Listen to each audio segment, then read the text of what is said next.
here on the No Holds Barred podcast. I'm alongside my podcast partner here, David Joseph, and we're feeling really super, no pun intended, because this segment is dedicated to superheroes from comic books. Now, this segment, we've constructed a list of 5 superheroes. I have a list of 5 wrestlers from the DC world, while David here has a list of 5 superheroes from the Marvel world. And what we've done with those superheroes is we compared them to 5 wrestlers in the WWE right now. So, for you DC fans, I just have to let you know, in my opinion, John Cena is the Superman of the WWE right now. As you know, Superman is the most popular superhero of all time. He saves the day, just like John Cena. He's good looking, but he's also very muscular at that. And he's also looked at to just save the day in a sense and get the townspeople out of trouble, kind of like John Cena. You know, he's honestly by far the most popular current wrestler on the WWE roster right now. Very strong, marketable, good looks as well, and is just the face of the company, as you know. So John Cena is the Superman of the WWE. Next, I would have to say Roman Reigns is the Batman of the WWE. You know, Batman's a vigilante. He's dark. He's not a bad guy. He's not a good guy. He's the guy in a sense. He's a suspended guy now. Unfortunately. But yes, and Batman, you know, he's not he doesn't necessarily have superpowers, but he just relies on his fighting ability. Kind of like Roman Reigns relies on his ability. He doesn't necessarily have to cheat in order to win, just like him. And Roman Reigns definitely has like an edge to him, just like Batman has as well. So Roman Reigns is the Batman of the WWE. Also, this might be a given, but Dean Ambrose is definitely the Joker of the WWE. Lunatic fringe. Definitely crazy in the mind, as some would say. But also, Joker likes to have fun, just like Dean Ambrose likes to have fun. And Joker could be very witty, like Dean Ambrose. And Dean Ambrose does things at his own accord, just like the Joker. So Dean Ambrose is the Joker of the WWE.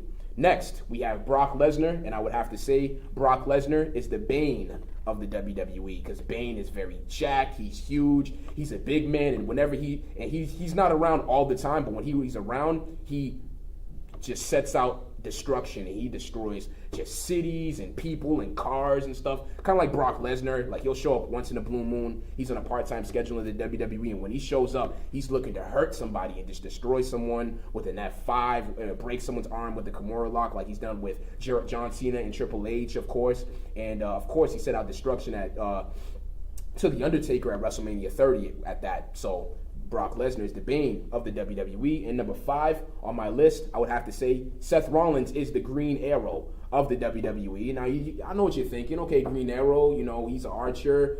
He doesn't say a lot. But at the same time, Seth Rollins and Green Arrow, the similarity that they have is that Green Arrow makes very little mistakes. You know, he's very methodical. He's very technical with his attacks. Like, when he ever shoots an arrow, you know, he makes sure that the arrow hits its mark, kind of like Seth Rollins does every single time. Very little mistakes inside of the ring. He orchestrated the whole just backstabbing and connivery that he's done on the Shield. And just like, he's very cool and unique, but also he has his own edge in that regard.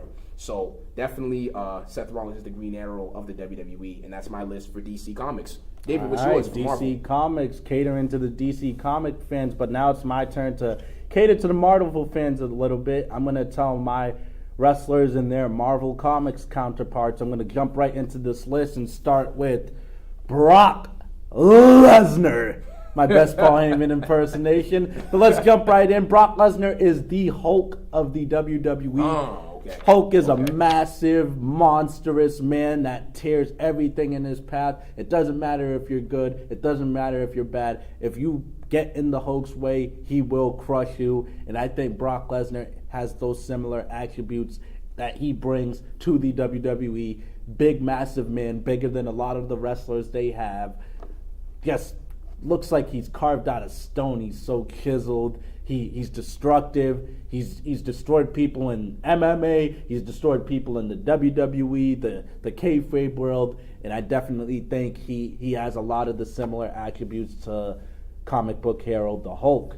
Next on my list, The Undertaker, the Phenom, is the Ghost Rider of the WWE. Did not see that coming. Wow. Now, good comparison. With that, The Undertaker, back in the day, even in real life, people don't know Undertaker is a huge fan of riding motorcycles. So back when he was playing the American Badass character, that was essentially a chance for the Undertaker to be more of himself on TV. He used to ride the motorcycle to the ring. He used to even beat people up with it. I remember there was a segment where he had Hulk Hogan wrapped up on the back of his motorcycle, and he was just dragging him around by riding it around. And things like that are very reminiscent of Ghost Rider. Ghost Rider does twisted and evil things like that when he's beating people up, with the chain and the motorcycle.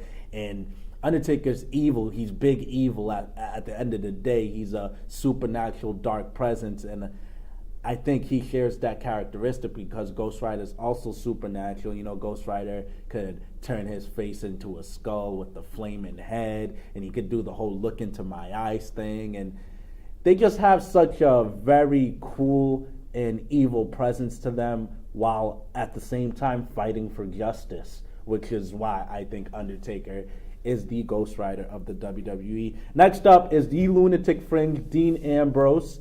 I would say he's the Deadpool of the WWE. Deadpool is his counterpart.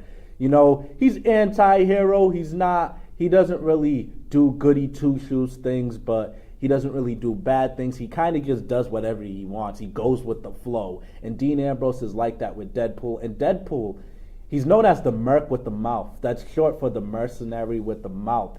And he does have a mouth. He's witty. Absolutely. The whole time he's beating on someone, he's just throwing about a lot of cuss words and witty remarks at them. And Dean Ambrose kind of does the same. He has like the witty, smart remarks in his promos in the middle of the ring during his matches. And it's just a perfect fit. It's a match made in heaven with those two. Next up on my list, excuse me here, dropping things all discombobulated here. Ryback is the thing from the Fantastic Four. Ryback's his counterpart is the Thing. Very muscular. Ryback's so muscular he looks like he's made out of rock. The Thing is all rock. That's kind of his appeal. He's just straight made out of molten rock after he got his powers. And the Thing he doesn't say a lot. He's not necessarily quiet, but he doesn't say too much. You never hear him go on long monologues or speeches. And the same with Ryback. He, feed me more, wake up. He's very short, simple, and to the point, which is why I think Ryback's counterpart for Marvel is the Thing. And last, but certainly not least, the face that runs the place, John Cena, is the Captain America of the WWE. Wow. Very patriotic, big, strong, physically fit man. Just stands for truth and justice. Very popular, very synonymous with the American people, and it lines up perfectly. I wouldn't be surprised if John Cena even said his favorite hero was Captain America because they share so much attributes. But probably is, you don't know. That concludes my list for WWE superstars and their Marvel counterparts. Absolutely. And for those of you comic book fans out there, if you feel like there's a wrestler that's another superhero that we didn't mention at all, feel free to leave that superhero under the comment and like our Facebook page and subscribe to our YouTube channel. And remember, we'll hold your attention.